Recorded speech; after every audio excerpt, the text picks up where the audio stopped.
সাবধান, আপনি কি বিদেশে আসার স্বপ্ন এক নিমিষেই শেষ করতে চান? তাহলে এখনই আসার সময় আপনার আম্মুর রান্না করা খাবার সাথে নিয়ে আসুন।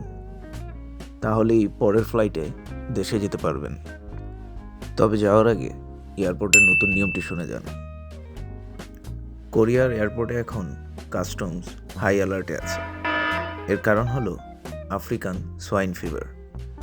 গবাদি পশুর মাংস থেকে এর সংক্রমণ ছড়াতে পারে। তাই কোরিয়ান কাস্টমস লাগেজ চেকিং আরও স্ট্রিক্ট করে দিয়েছে।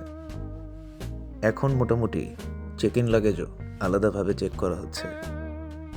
যে কোনো ধরনের মাংস, রান্না করা অথবা ফ্রোজেন, দুগ্ধ ও উদ্ভিদ জাতীয় পণ্য এগুলোর উপর নিষেধাজ্ঞা দেওয়া হয়েছে। এগুলো সহ ধরা পড়লে সর্বনিম্ন 1 কোটি উন, যা বাংলা টাকায় প্রায় 7 থেকে 8 লাখ টাকার মতন, এবং সর্বোচ্চ আনলিমিটেড ধরা হয়েছে। এমনকি দেশ ত্যাগে বাধ্যও করা হতে পারে, যা নির্ভর করবে কাস্টম পুলিশের মর্জির উপর।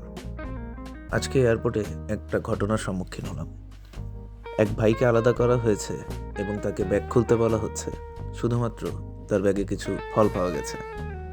জানি না তার জরিমানা হয়েছে কিনা বা কি হয়েছে, কারণ সেখানে বেশিক্ষণ অপেক্ষা করতে দেয়নি।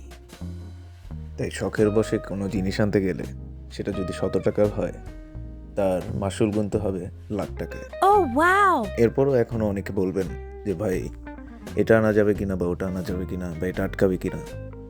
তাদের উদ্দেশ্যে আমি বলবো যে এখন যেহেতু সময় খারাপ, এখন না আনাই ভালো। আর কোন জিনিসগুলো আপনি আনবেন না, যে জিনিস আপনি সিলেক্ট করছেন আনার জন্য কিন্তু আপনার মন খুঁতখুত করতেছে যে এটা ধরে কিনা, সেই জিনিসগুলো অ্যাভয়েড করাই আমার মতে ভালো।